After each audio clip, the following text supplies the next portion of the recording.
Hola, ¿qué tal? Bienvenidos a True Crime, la huella del crimen. Si recordáis, en una de nuestras entrevistas tuvimos con nosotros al perito informático Bruno Pérez y bueno, nos aconsejó que trajéramos un perfil que os iba a encantar y he conseguido contactar con él, así que os presento a todos a Narcís Bardalet. Bienvenido, Narcís. Hola, gracias. Muy ¿Qué amable. tal? ¿Cómo estás? Cuéntanos un poco sobre ti para los que no sepan quién eres. ¿Cómo estoy? Pues bueno, pues achicharrado por los días de calor de esta ola asesina de calor. Está siendo duro, ¿eh? Esto es demasiado. A mí no me extraña que gente de edad avanzada con patologías pues sucumban, porque es normal, esto es irresistible. Incluso jóvenes, se está viendo también Jóvenes, personas. ayer me enteré que hubo una muerte aquí en Lérida por un golpe de calor. O sea, que poca broma, ¿eh? Porque esto es el infierno. Está viendo muchísimas. Cuéntanos un poco, además que tú te dedicas, pues bueno, eres forense, cuéntanos un poco qué te lleva a ti a querer profundizar en este mundo. Muy complicado, porque yo de pequeño la muerte me hacía terror. Yo tenía 8 añitos cuando mi íntimo amigo, ya me dirás, amigos de pantalón corto, que jugábamos en el patio, nos peleábamos por la mañana, por la tarde éramos amigos y por la noche pues nos añorábamos, bueno, la infancia, como todo el mundo, ni más ni menos. Entonces un buen día fallece la abuela de este amigo. Yo vivía en un pueblecito pequeñito. En aquellos momentos el pueblecito debería tener unos 1000 habitantes, un pueblo pequeño, y era tradición en aquellos momentos, te estoy hablando, claro, de hace 65 años. Era tradición cuando había un fallecido en el pueblo, la gente se congregaba en el domicilio del fallecido, pues a rezar el rosario, a dar el pésame a la familia, y había el cura que hacía sus oraciones. Y yo no había visto nunca ningún muerto, y aquella mujer que nos preparaba la comida o la merienda todos los días, pues la vi dentro de una caja de madera, absolutamente pálida, que no parpadeaba. Bueno, era tradición en los pueblecitos hace 65 años, y me encontré con una escena que yo jamás había visualizado, que veo por primera vez un muerto. A mí no me habían dicho lo que era un muerto, jamás. Es más, incluso la muerte se escondía un poco a los niños, se escondía. Y me encuentro que todas las mujeres, todas, iban con su mantel negro en la cabeza, que entonces era de tradición, hoy no lo lleva nadie, ni en entierros, ni en la iglesia. Y todo el mundo llorando, y el cura con dos monaguillos, que además los monaguillos los conocía también a mi manera, disfrazados, por decir algo. Y aquello me impactó muchísimo, y esto me lleva a soñar con muertos, y por las noches no conciliaba el sueño, y yo dormía solo, en la habitación solo, y bueno, mi imaginación, que supongo que era poderosa, me llevaba a pensar en muertos, y yo sufría muchísimo.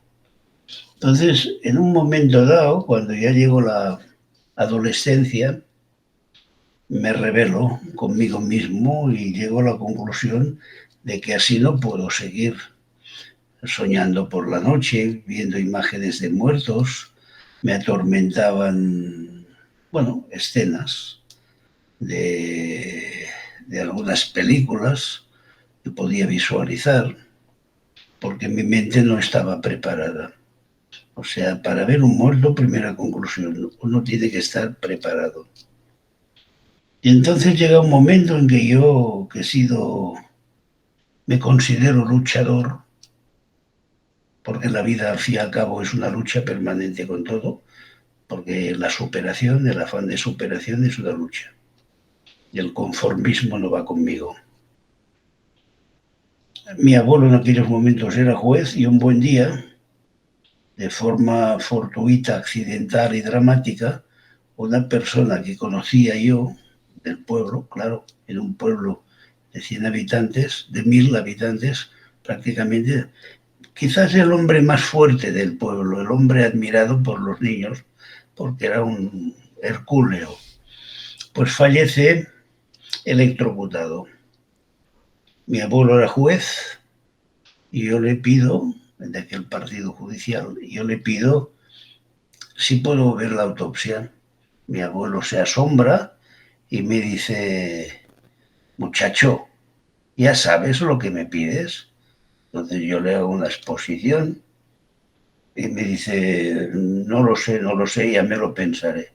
Resultado que por la noche me dice, sí, he hablado con el forense. En aquellos momentos tenía 14 años, era un adolescente, iniciaba la adolescencia. Y me dice, sí, he hablado con el forense y podrás ver la autopsia, pero, solo me pone un pero, yo te acompañaré.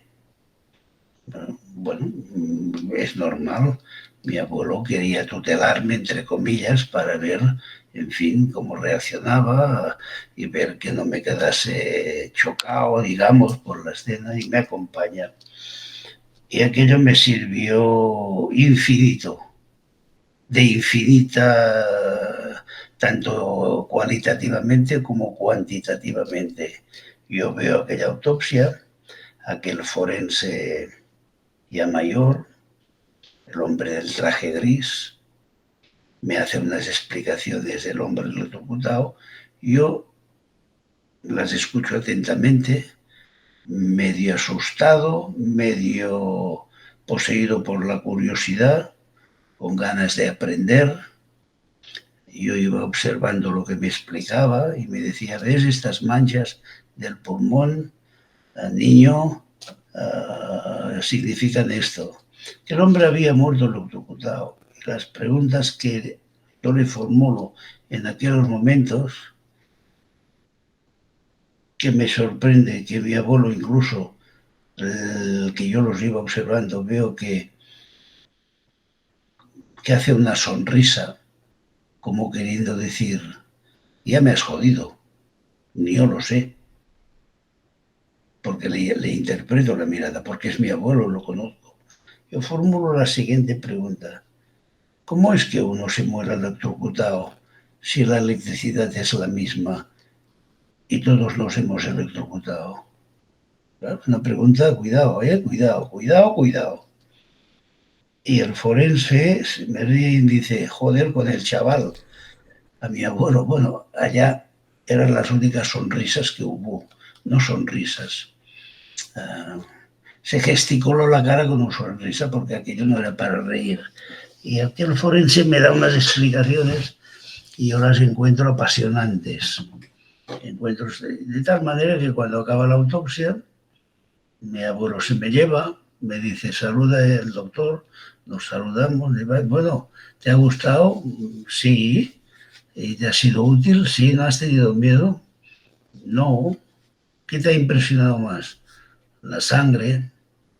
¿Y por qué has querido venir? Yo le cuento lo que ahora acabo de contar y nos vamos. Mi abuelo me lleva a tomar un refresco en el bar del pueblo, que solo había uno,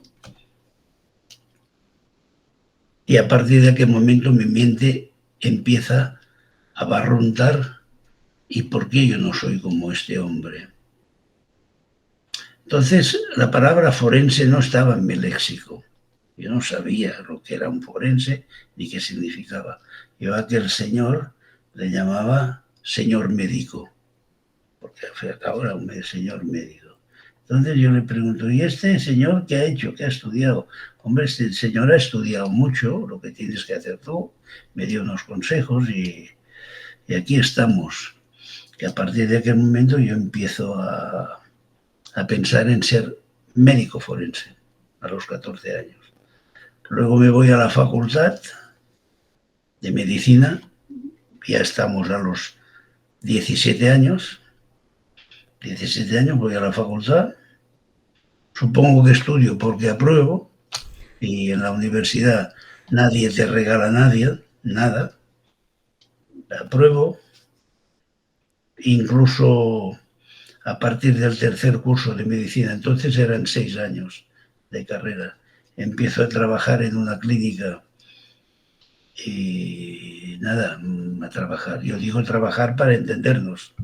Bueno, era retribuido, me retribuían, pero yo jamás olvidaré el favor que me hizo el director de la clínica, una clínica muy importante de Barcelona, el Instituto de Xeus, que es una gran clínica que había y que hay de patología femenina, y yo era una especie de ojeador, miraba, ayudaba en el quirófano, hacía historias clínicas, ya cursaba tercer de medicina, y cuando acabo en medicina, ya tengo 21 años, ya hemos acabado 21, 22 años, entonces me tengo que decidir. Y me encantan dos especialidades, la pediatría, que luego hago la especialidad de pediatría, y me sigue encantando los enigmas de la muerte. Apasionando, no encantando, no, es un nivel superior, apasionando. ¿Qué pasa con la muerte? ¿Cómo se muere? Muerte rápida, muerte lenta, agónica. ¿Qué pasa con los fenómenos cadavéricos? Que los he tocado tangencialmente cuando estudiaba la medicina forense, ¿no? De tal manera que yo hice dos especialidades médicas con mucho sacrificio, porque a ver si una especialidad es difícil, dos ya requiere muchas horas, es decir, traducido, pocas discotecas, pocos bares y mucho estudio, porque son dos especialidades. Luego tengo la oposición de médico forense, concretamente, no, en aquella época oposité en la sala segunda del Tribunal Supremo, era la sede de los opositores del médico forense, que me impresionó la solemnidad de la oposición, que la saqué a la primera. Y bueno, y entonces mi vida ha transcurrido con niños y con muertos. Niños y muertos. Y todo el mundo me dice, hostia, es que es tan diferente, Narcís, es tan diferente. Yo les digo, no os lo creáis. Porque en definitiva el forense y el pediatra tiene que saber interpretar el vocabulario no hablado. Los muertos no hablan y los niños pequeños tampoco hablan. Además, la muerte, el inicio y el final, los extremos siempre se parecen. De tal manera que yo, por ejemplo, te puedo decir, nadie escoge dónde nacerá, nadie escoge dónde morirá. A una excepción solo, los suicidas, que deciden. El suicida sí que decide. Decide día, lugar, hora y método. Pero cuando uno nace no escoge dónde. No puedes ni escoger la familia. Uno cuando muere tampoco escoge el lugar. Cuando nacemos no sabemos quiénes somos. Y cuando morimos, sobre todo, muchas veces ya hemos olvidado quiénes éramos. En personas demenciadas, personas seniles. Cuando nacemos los primeros baños nos los dan. Cuando morimos los últimos baños nos los dan. Cuando morimos seniles. Cuando morimos al final del trayecto. Por esto yo siempre he dicho, la muerte en una persona joven es un naufragio. En una persona mayor es llegar a puerto. Esto define muy bien lo que es la muerte, porque la muerte no siempre es igual para todos. La muerte es diferente para todos. Lo cierto es de que no escogemos nada y cuando nacemos, pues los baños nos los dan, cuando morimos nos los dan. Morimos comiendo papillas y morimos comiendo sopas. Nacemos sin dientes, morimos que ya no se nos han caído. Nacemos y nos encaman, morimos encamados. Nacemos que el pene solo sirve para hacer pipí, morimos que el pene solo sirve para hacer pipí. Y nacemos y nos ponen pañales y morimos también con pañales. Por lo tanto, la pediatría y la medicina forense tienen más cosas parecidas de lo que nadie se pueda imaginar. Es una medicina sobre todo de observación, de interpretación. Bueno, es un rompecabezas, saber interpretar el vocabulario no escrito. Es bonito que hayas decidido al final, aunque sean especialidades que parezcan tan diferentes, ¿no? Que puedas ver los primeros pasos de los niños, como nos contabas, y ver también los últimos días, que también son muy duros. Y no sé qué te parece, pero nos hablabas que hace muchos años como que se trataba de esconder la muerte de alguna manera, y creo que eso no ha cambiado mucho, ¿no? En la actualidad creo que también se trata... Antes era más, seguro. Antes era más, la muerte se escondía. Antes incluso había que cuando se moría el abuelo, al niño no se le decía que el abuelo había muerto. Se le decía el abuelo ir al cielo. Pero la palabra muerte era una muerte tabú. Hoy el concepto de muerte sigue vigente, pero las circunstancias en torno a la muerte son diferentes. Antes la gente moría en casa, hoy muchos mueren en los hospitales o en los centros geriátricos y se van al sanatorio. Pero el muerto se tenía en casa antes, era más difícil de esconder. Muy complicado esto de la muerte, pero muy apasionante, enormemente apasionante. A mí me ha gustado mucho ser médico. Si volviera a hacer, intentaría volver a ser médico. Pero a mí me interesaban las dos especialidades y he tenido la gran suerte de tener salud, que es el concepto clave, porque esto es lo que te permite poder ir tirando del carro, ir para adelante, porque si te llega una enfermedad, pues te han jodido. Perdona, pero yo soy muy mal hablado, pero describirlo claramente. Si tú, como yo conozco, por médico y pediatra que soy, a los 14 años te llama a la puerta una leucemia o una meningitis, pues te han jodido. Yo he tenido mucha suerte porque las enfermedades me han respetado y esto he podido llevar a cabo la medicina forense y la pediatría.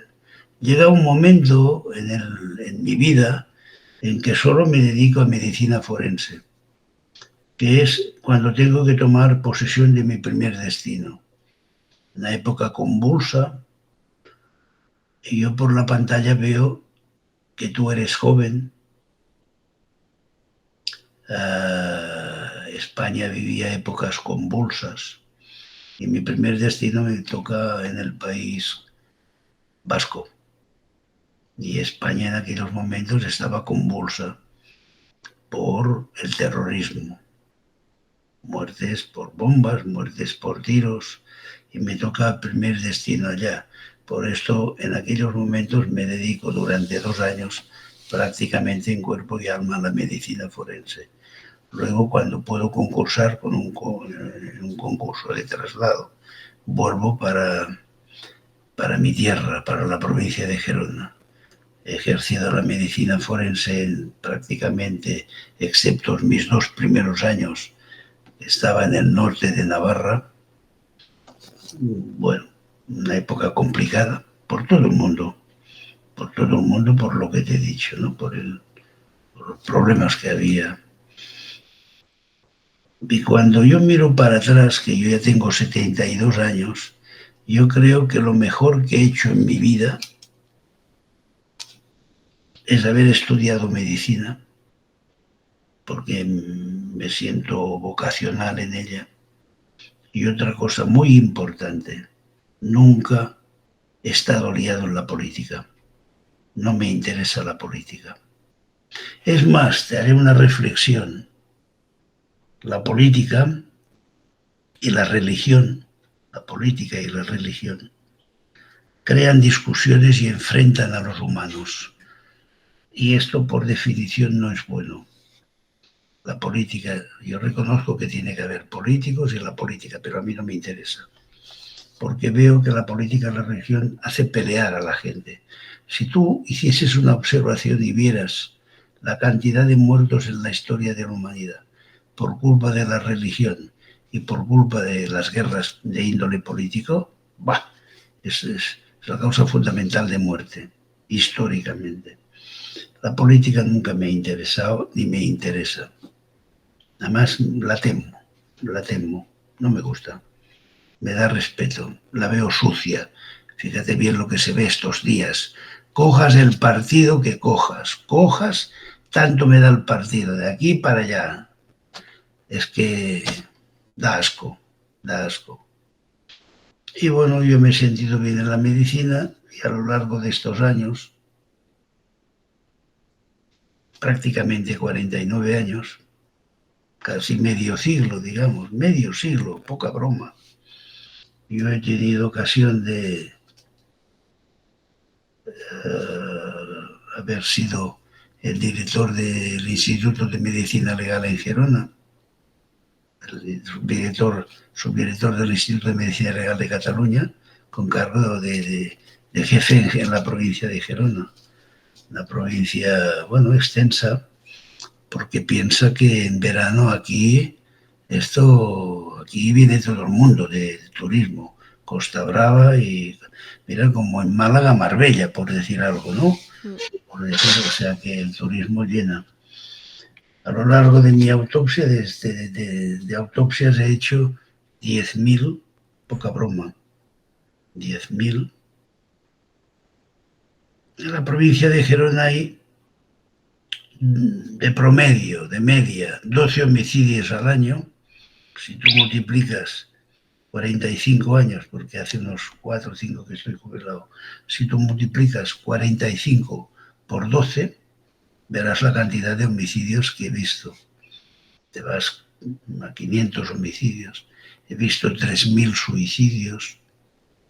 He llegado a la conclusión de que el suicidio, ya te he dicho, la muerte es un naufragio en una persona joven, llegar a puerto en un anciano. El suicidio es un valiente o un cobarde. Las dos cosas no están reñidas. El suicida escoge lugar, día, hora, método, escoge todo.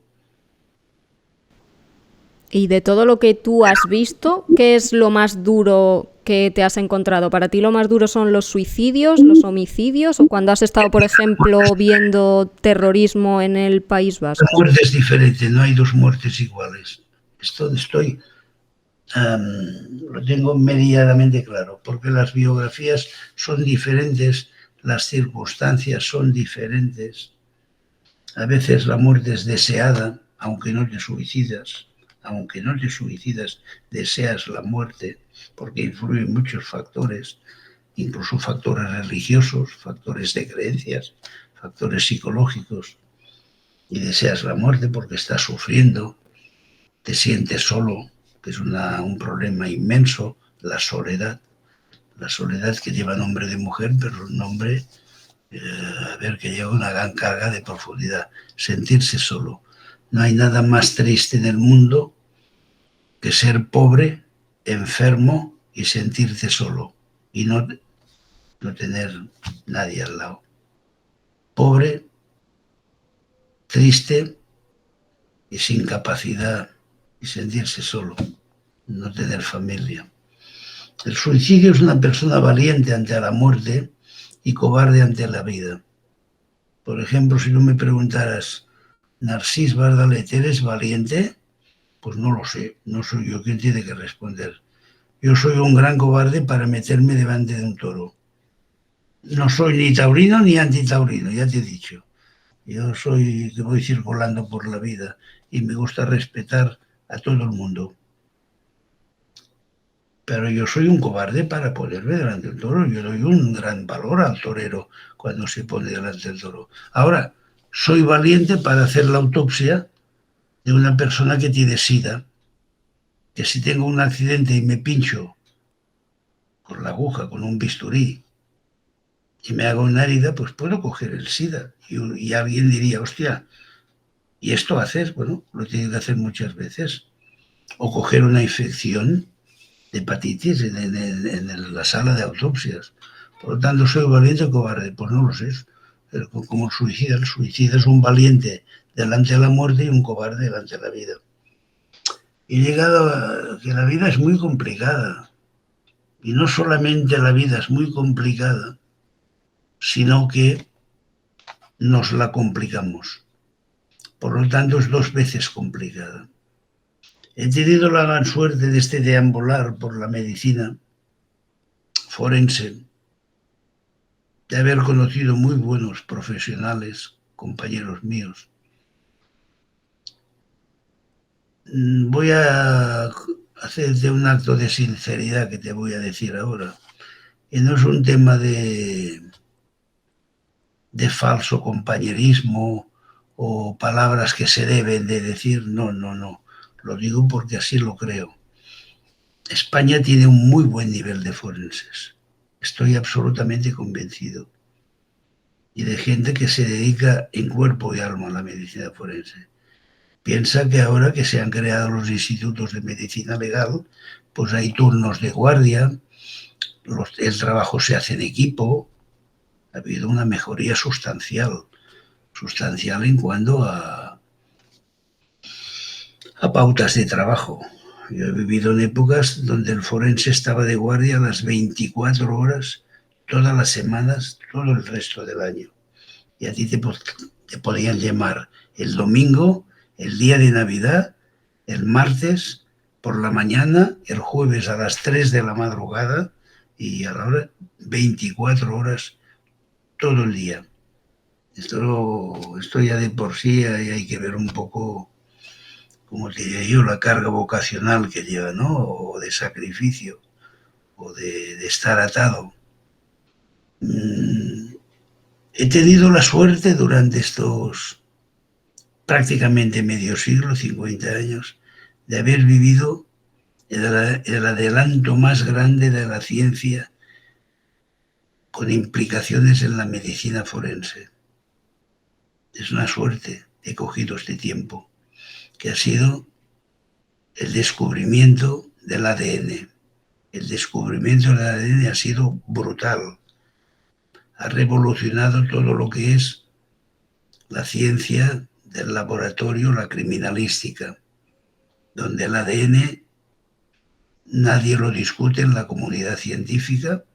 El ADN va a misa, que se dice. Quiero decir que si ha habido una agresión sexual a cualquier mujer o niño, o hombre o lo que sea, y se encuentra ADN del señor JB, pues eres tú. Pues yo qué quieres que te diga. Ha aparecido tu ADN. Pues esto va a misa, ya está, porque es el ADN. Y esto, las implicaciones que lleva en criminalística, en la medicina forense, en la interpretación de los resultados por parte de los jueces, magistrados, los tribunales, esto es determinante. Una mancha de sangre, cuando ha habido un homicidio, un cabello, imagínate tú, el gran adelanto de los laboratorios de medicina forense, que con un cabello, un simple cabello, tú puedes decir si aquella persona, propiedad del cabello, en los últimos 3 años se ha tomado drogas, cocaína, heroína, cannabis. Imagínate tú lo que te dice un cabello. Esto hace 40 años, con un cabello, tú podías decir, es una mujer rubia, es un hombre que tiene el cabello negro. Y puedes decir incluso, pues parece que no es un cabello, parece un pelo de pubis. Un pelo de pubis, fíjate bien. Ya diferenciamos cabellos de pelos, que no es lo mismo, no es lo mismo. Entonces, he visto una potenciación de los laboratorios forenses, laboratorios que se dedican a la criminalística. Pero lo más brutal, aparte de las grandes técnicas de laboratorio, lo brutal que lo hemos vivido en nuestra generación ha sido el adelanto de la tecnología y el ADN. Esto es brutal. La cantidad de homicidios y agresiones sexuales que se han podido resolver por nada, por una minúscula gota de esperma, una minúscula gota de sangre. Y esto, bueno, en definitiva, tenemos que felicitar pues a esta gente que muchas veces no se les ve la cara, que están en los laboratorios, que son los grandes desconocidos, pero son los grandes, ¿cómo te diría yo?, gurús de la medicina, y que se debe todo a ellos.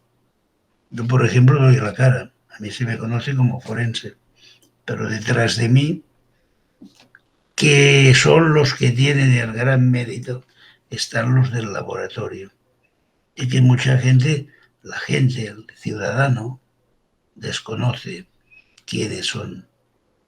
Por eso desde aquí tratamos de dar voz a todos los perfiles para que se sepan todos esos avances y para poder acercárselos a la audiencia, porque es verdad que ha avanzado muy rápido todas estas tecnologías y en este caso del mundo del forense, como nos cuenta Narcís, y yo creo que hay que contarlo, ¿no? Para el que no lo sepa, pues que de primera mano alguien como Narcís, que ha vivido desde el principio pues esta apasionante carrera, cuente cómo ha avanzado el mundo, ¿no? Desde dentro, cómo se gestiona, Narcís, el trabajar día tras día con la muerte, cómo se lleva cuando uno se va a casa. Yo creo que yo lo he gestionado bien. Yo he sabido diferenciar el trabajo del resto. Afortunadamente nunca he tenido ningún problema psicológico, de cuadro depresivo, de insomnio, de estrés postraumático. He vivido cosas heavies. Ya te he dicho, he vivido atentados terroristas. He vivido con la Interpol. Si usted lee en Google, en fin, mi nombre, Narcís Bardalet, verá que yo estuve en Tailandia con la Interpol identificando cadáveres del tsunami. Sobre ello le quería preguntar. Vamos a ver. 230.000 muertos del tsunami del sudeste asiático del 2004 por Navidad. Y en el campamento donde estábamos había 5.323 cadáveres. Poca broma, ¿eh? Ahora hace poco, bueno, hace varios meses, quedábamos sorprendidos y asustados al ver que en Valencia hubo 260 muertos. 260 muertos, muchos muertos, por supuesto. Es que muchos muertos ya son 2 muertos para mí. Ahora, en el campamento había 5.323 y había que identificarlos porque no es lo mismo un desaparecido que un muerto, el ausente, que se llama jurídicamente. Si una persona que nos escucha, cualquier en fin, oyente, si su mujer o su marido desaparece, pues no es viuda de momento no es viuda, y sus hijos no son huérfanos, serán viudos o huérfanos cuando se encuentre el cadáver o después de un expediente judicial de resolución de esta ausencia. Pero además también queda bloqueado la situación global jurídica, porque solo se hereda de los muertos, no se hereda de los desaparecidos. Y todo esto es muy complicado. Identificar cadáveres, además es lógico y humano. La gente quiere a sus familiares, no hay nada tajante, no admito discusión, de que no hay nada que torture más una mente a una persona que tener un ser querido desaparecido. Porque te estás todo el día preguntando, ¿y dónde estará?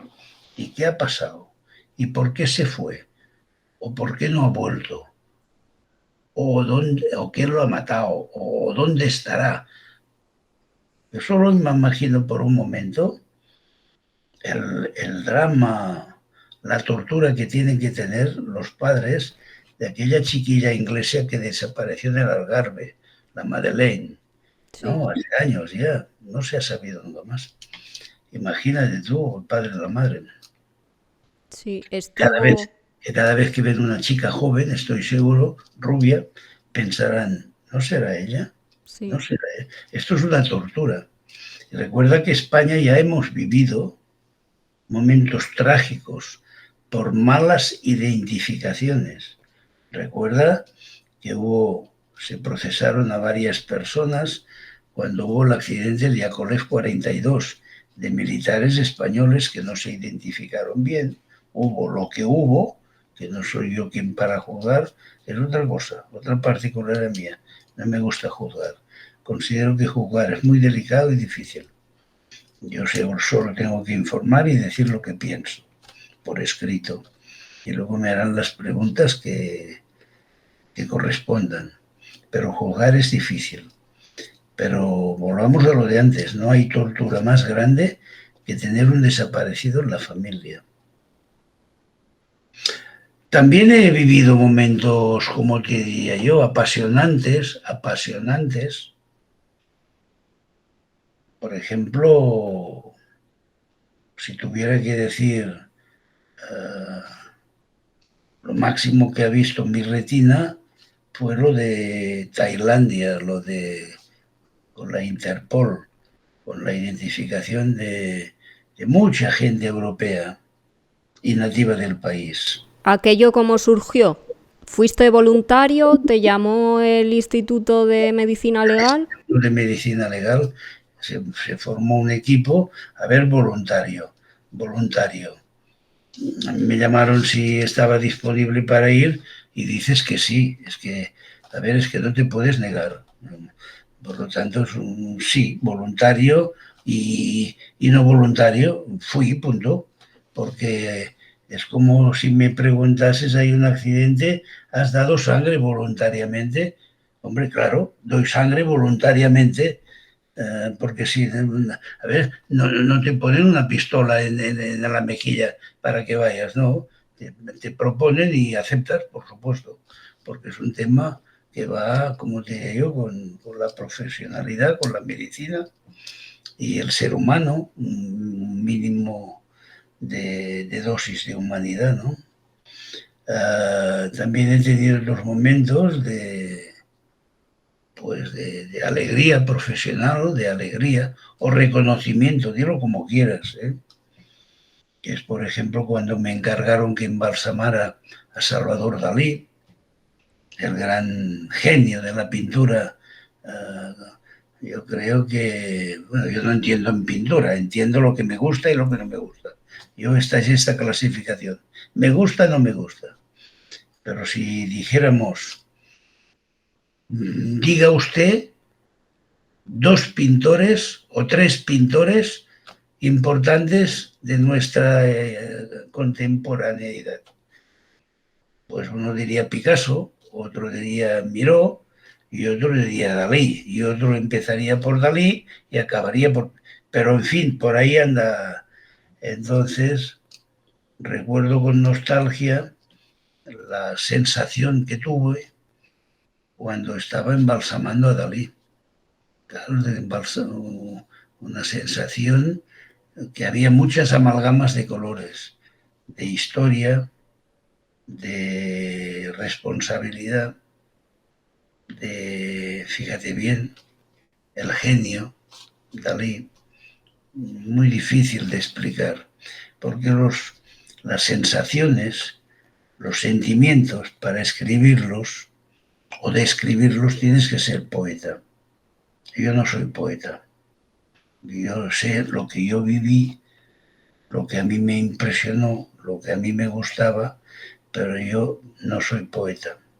Porque los sentimientos, no sé lo que piensas tú, los sentimientos, las sensaciones, las emociones, difícilmente se pueden describir, porque son a título personal. Yo creo que en tu caso el trabajo es muy duro, pero creo también que es muy gratificante. En el de Dalí me imagino que siempre que puedas darle una respuesta a esas familias que se preguntan qué le ha pasado, ¿no? A su familiar que ha muerto a destiempo o simplemente que ha Ay, querido. claro, claro, imagínate tú, cuando hay, no digamos un homicidio o una muerte rara, la muerte, fíjate bien, rara, no te digo que sea homicidio, Mm. una muerte imprevista de una persona joven que se va de vacaciones y aparece muerta en la habitación del hotel sin signos de violencia. Ya no pienso ni en homicidio, ¿no? Es normal que el novio, el marido, la pareja, el padre, el hermano quieran saber. Es normal. Y tú tienes que dar una explicación científica, lógica y humana, con una excepción, con una excepción. Si el juez, si el juez que lleva instruye la causa de la muerte, lo declara en secreto de sumario. Luego tienes que saber cerrar el pico, porque está en secreto de sumario. Y el forense tiene que ser leal. ¿Leal con quién? Con el juez, con el fiscal y consigo mismo. Hay una cosa importante que es el secreto médico. El secreto, yo no puedo, si he visitado o he hecho una autopsia, salir a la calle y con un tambor empezar a explicar lo que hay y lo que deja de haber. No. Primero tienes el secreto médico, pero luego te rindes ante la situación del juez. Si el juez decreta el secreto de sumario, yo no puedo hablar. Es complicado, pero a la vez se mueven una serie de conceptos que, bueno, con mi carácter, con mi mente, me gustan. La palabra lealtad, lealtad. Hay poca gente leal. A mí me gusta la lealtad. En esto, pues soy como militar, por decir algo. La lealtad, una palabra bonita. Sí que lo es. Narcís Bardalet, no sé si lo sabéis, ha escrito varios libros. Uno de ellos se llama Los casos más impactantes, del forense Narcís Bardalet. ¿Alguno que nos puedas contar que te haya chocado en las 10.000 autopsias que llevas hechas? Tengo 5 libros, Lo que los muertos me enseñaron, Diario de un forense, En la escena del crimen y este que has mencionado. Ya te he dicho que cada muerte es diferente. No he visto 2 muertes iguales. La muerte que más me ha impresionado fue un niño que desapareció en una playa y que se lo encontró al cabo de 3 años. Y luego una pareja de holandeses que se jubilan, tenían 2 hijos, vivían en Holanda, se jubilaron jóvenes con una buena paga, el padre era ingeniero, se jubila joven con una buena paga, la madre también, se jubilan los dos, tienen un hijo que se queda en Holanda estudiando y se vienen de vacaciones aquí, les gusta la Costa Brava y deciden comprarse una casa y quedarse a vivir aquí porque están jubilados. Tenían un hijo pequeño con autismo, tenían un hijo pequeño autista, que mientras el niño tenía 3 años, todo el mundo sabe lo que es un autista, tiene un retraso de la maduración de la persona. Este niño era agresivo, pegaba mordiscos a la mamá, al papá, les daba patadas a los 3 años. Fíjate bien la patada que puede dar un niño a los 3 años. Al fin y al cabo, nada, nada. O un mordisco, nada. O un pellizco.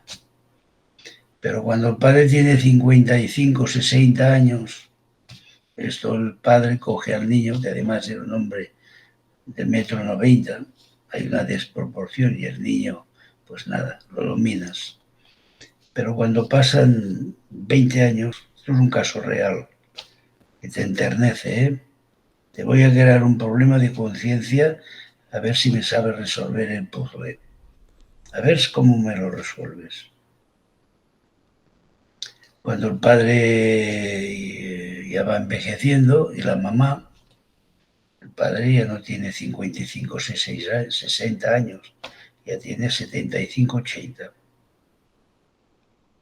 Es mayor, ha perdido fuerza, ha perdido agilidad, igual que la mamá. Y el niño ya no mide 1,10 m. El niño ya no es un niño, es un hombre de 22 años que mide 1,90 m como el padre. Y lo que a los 3 años era agresivo, pegando patadas, mordiscos y empujones, que el padre ni se movía porque medía una mole, pero el padre ya ha perdido facultades, está cerca de los 80. Y el niño mide 1,90 m. El niño ya no pega mordiscos ni empujones, pega puñetazos a hostia limpia, traducido en el castellano. Hostia limpia, de tal manera que pasan 2 o 3 años y el padre siempre con moratones en los ojos, la mamá también. A la mamá le pegaba un empujón, caía de suelos y se la tenían que llevar al hospital para darle una sutura porque había golpeado. A la mamá le cogía el brazo, le retorcía el brazo y le luxaba el codo o el hombro. Y así pasa la familia esta con una violencia en el interior del domicilio causada por su hijo enfermo, y no tenía ni conciencia del acto mal hecho, antijurídico que hacía. Y un buen día los padres tenían un hijo, y repito que estudiaba en Holanda, un buen día los padres que se van haciendo mayores, están en el declive, se plantean una cuestión importante. ¿Qué haremos con este niño, nuestro hijo, que ya no es un niño, pero seguía siendo niño, porque la mente era de niño? ¿Qué haremos con esta criatura cuando nosotros fallezcamos o nos mate, porque cada día les pegaba? ¿Qué pasará con nuestro hijo, este infeliz, cuando nos mate o cuando fallezcamos nosotros? Pues lo tendremos que dejar con su hermano, el único normal. Sí, pero vamos a condicionar toda su vida a nuestro hijo y además seguirá pegando y vamos a crear nosotros una pelea entre hermanos, porque el otro se defenderá o lo encerrarán en algún lugar del mundo. Y los padres toman una decisión y ahora empezamos, equivocada, por supuesto, o no. Que preocupados por su hijo, no por ellos, preocupados por qué haremos con este infeliz, toman la decisión, nos vamos a ir los 3 de este mundo a la vez. Y toman una decisión, matan a primero lo duermen con pastillas. Cuando lo tienen dormido, le cortan las venas. Muy mal hecho, hombre, muy mal hecho. Hombre, claro, ya estamos en el homicidio, muy mal hecho. Pero no te engañes. Cuando lo han muerto, los padres dejan una nota que se han ido a suicidar los dos en un pantano con una mochila cargada de piedras, se tiraron al pantano y se ahogaron. De tal manera que yo esta escena la he vivido, he visto en la sala de autopsias, el hijo y los padres suicidados. Y vino el hermano y vio esta escena. Yo estaba presente. Entonces, claro, los padres llevaban ya un año yendo a la administración pública, al ayuntamiento, pidiendo auxilio. Ya lo estudiaremos, vamos a estudiar un asistente social se iban a la Cruz Roja y se iban a la Diputación y se iban al psiquiátrico y se lo pueden ingresar y se iban a todas partes. Y ahora viene el Narcís Bardalet mal hablado. No te asustes. La administración se pasó por los cojones el problema de esta pobre gente.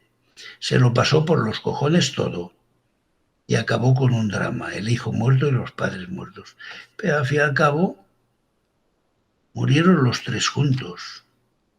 Y ahora tú dime, yo ya sé, oye, yo soy forense, yo ya sé que esto no se puede hacer, que es un acto antijurídico. Además, el suicidio, todo esto ya me lo sé de memoria, ya lo aprendí hace tiempo. Pero, a ver, la reflexión humana, cuidado, que es una reflexión muy profunda. Hicieron bien, hicieron mal, eran malas personas, eran buenas personas, se quisieran ir juntos a otra parte, al cielo, a donde yo que sé si existe o no existe. Por lo tanto, ya te he dicho, y ahora despeja tú la incógnita, que yo llevo mucho tiempo de forense y todavía no la he despegado. Jurídicamente ya lo sé, hombre, claro, ya lo sé. Pero es un dilema, pero es verdad que a este problema se enfrentan muchísimas familias. Aquí lo hemos tocado mucho con otros perfiles que han venido, por ejemplo, con el psiquiatra forense José Carlos Fuertes. Hablábamos sobre lo complicado que es, ¿no? Ahora mismo tener un familiar o una persona que tenga un problema de salud mental, porque es que estás totalmente abandonado, el que tiene el problema y el resto de la familia. No, estás prácticamente abandonado. Y además que hay una cuestión muy importante que es, reflexiona lo que te digo, ¿quién cuida al cuidador? El cuidador no lo cuida nadie. Está desamparado.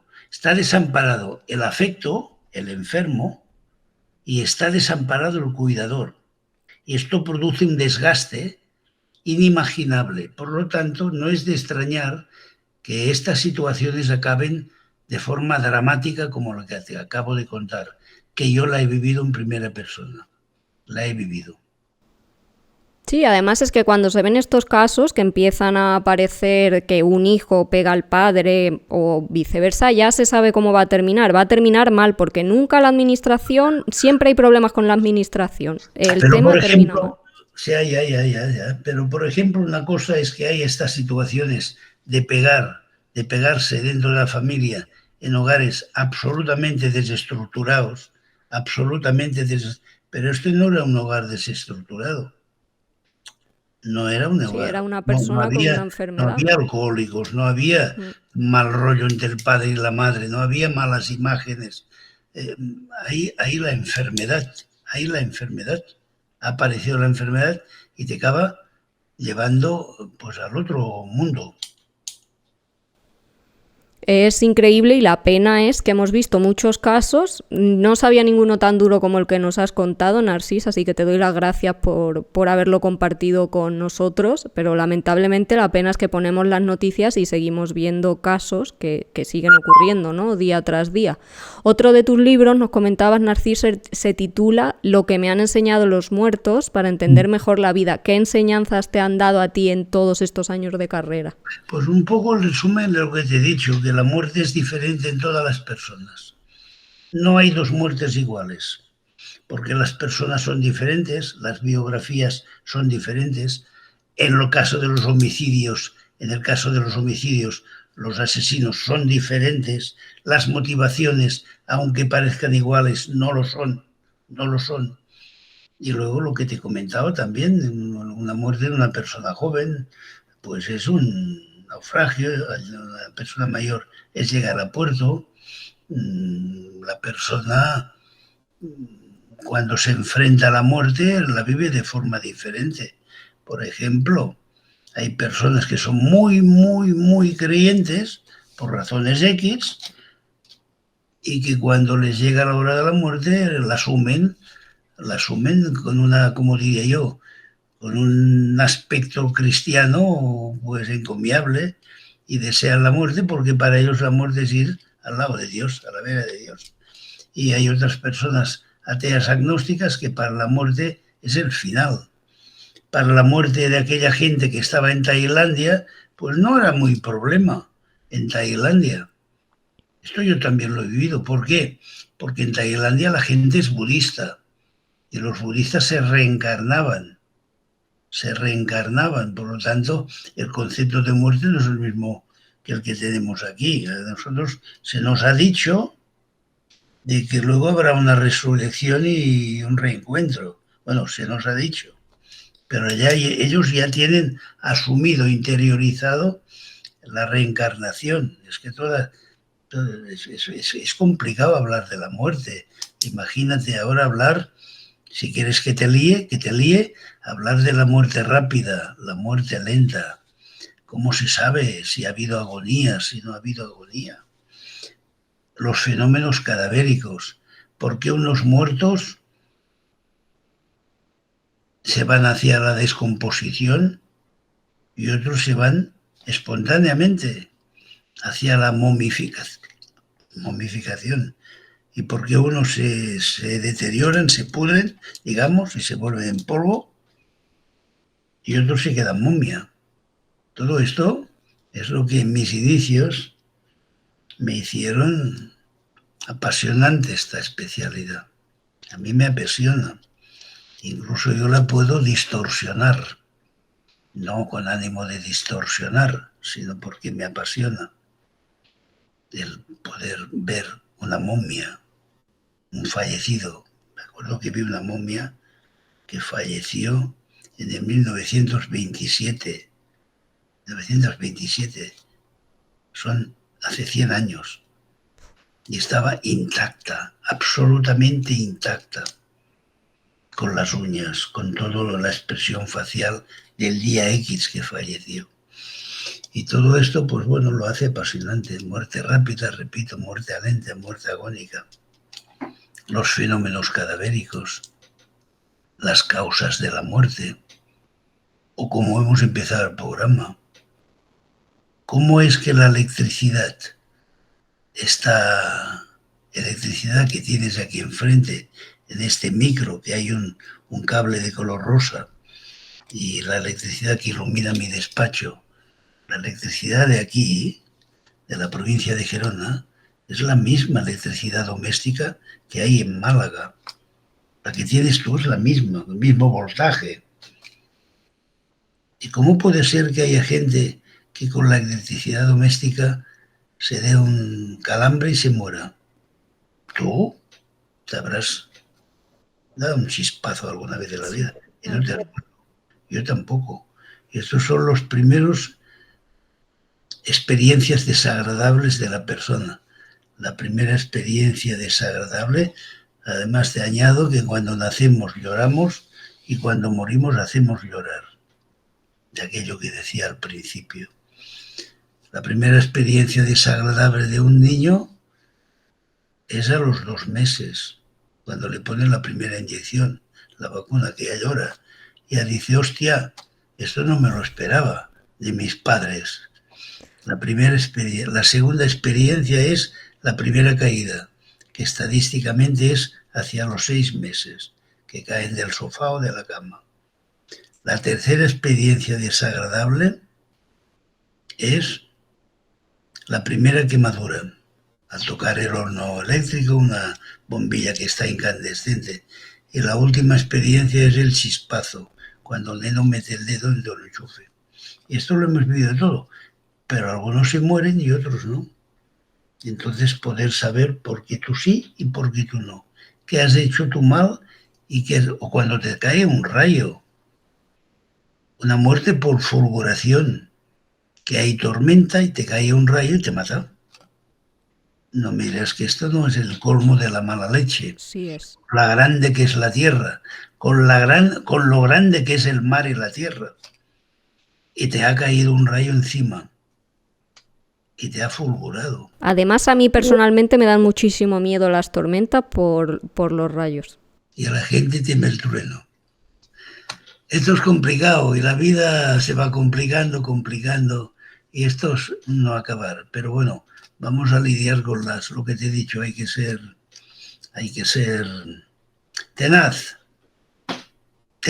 y no conformista, a seguir luchando.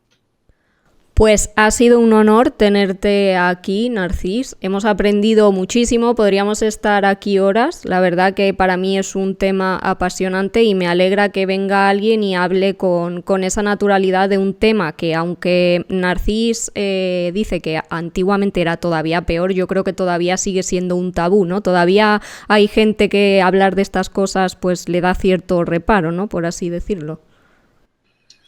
Bueno, sí, la gente les da miedo hablar de la muerte, pero la gente les crea curiosidad. Mira, la prueba de tu programa.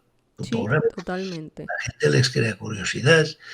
Por ejemplo, hay gente que no sabe, habrá bebido la memoria, porque yo tengo más palabrería que Fidel Castro, que decían que hacía conferencias o discursos de 2-3 horas. También. Por ejemplo, la palabra cadáver, la palabra enormemente usada. La palabra cadáver no es nada más ni nada menos que la contracción de 3 palabras del latín, que es carnis, K-C-A, carnis, carne, dada, dada, vermes, a los gusanos, carne dada a los gusanos. Por esto esa contractura del inicial de las 3 palabras, cadáver, carnis dada vermes. Son cosas que vas aprendiendo por ahí a medida que vas circulando. Pues súper interesante, no lo sabía, porque además en inglés también utilizan cadáver, no lo utilizan mucho, pero también utilizan ese adjetivo, ¿no? Normalmente lo llaman body, pero tienen también la palabra cadáver. Yo al menos desconocía de dónde venía. Para terminar, un consejo que le quieras dar a todos aquellos que estén pensando en formarse en forenses. No te he entendido, perdona. Un consejo que le quieras dar a alguien que esté pensando en formarse como forense, en empezar la carrera primero de médico y luego iniciar la medicina forense. Pues yo le daría un espaldarazo, porque ya te digo que a mí me ha llenado la vida. Es una carrera bonita, sacrificada, que no verá mucha pasarela Cibeles, más bien verá lo contrario, verá cosas feas, entre comillas, pero enormemente apasionantes. Enormemente apasionantes. El saber, el descubrir, los laboratorios, los enigmas que lleva la muerte. Todo esto es pues así de fácil o de difícil, apasionante. Para mí lo es, tienes una carrera preciosa y aparte de esa parte tan dura, pues también muy gratificante, ya lo hemos dicho, de poder dar respuestas a muchas familias. Con esta ya terminamos, Narcís. ¿A quién te gustaría haber sentado en este podcast? ¿A quién te gustaría que invitara? ¿Un perfil que veas interesante? Perdona, antes te tengo que decir una cosa. Dime. Vamos a ver cosas tristes también. Cosas muy tristes he visto yo en mi vida. Pero que muy tristes, como para que a mí me tenga que ausentar un momento porque me puede caer alguna lágrima y no quiero, en un levantamiento de cadáver, que me surja una lágrima. Por ejemplo, recuerdo una vez un niño que viene con sus padres aquí en la Costa Brava, llegan de Italia, podría incluso decir el nombre del niño, que hoy en día no vive en España, vive en México y es un importante atleta de motociclismo. Este niño llegó aquí a España, en la Costa Brava, con 3 años y su madre y su padre se ahogaron en el mismo momento. Y el niño lo vio en la playa. No sabía lo que era ahogarse, no había aprendido todavía el niño. Para él, sus padres pues hacían payasadas, pero pedían auxilio y se ahogaban. Hasta que cuando vamos con la Guardia Civil a hacer el levantamiento, el niño se da cuenta de que los padres no hablan, están estirados y que probablemente están muertos porque el niño de 3 años no había descubierto lo que era la muerte. Y cuando tú ves a un niño de 3 años que está delante de sus padres que se han muerto, cuidado. Por lo tanto, pero bueno, esto es la vida. No, es horrible porque además, aparte de tener que hacerle la autopsia, tenéis que ir, ¿no? Cuando hay un homicidio, acudís a la escena del crimen. Ella me dice, esto es clave, es que la autopsia empieza en el lugar de los hechos, en la toma de muestras o depende de lo que se trate del homicidio. Esto se llama levantamiento de cadáver.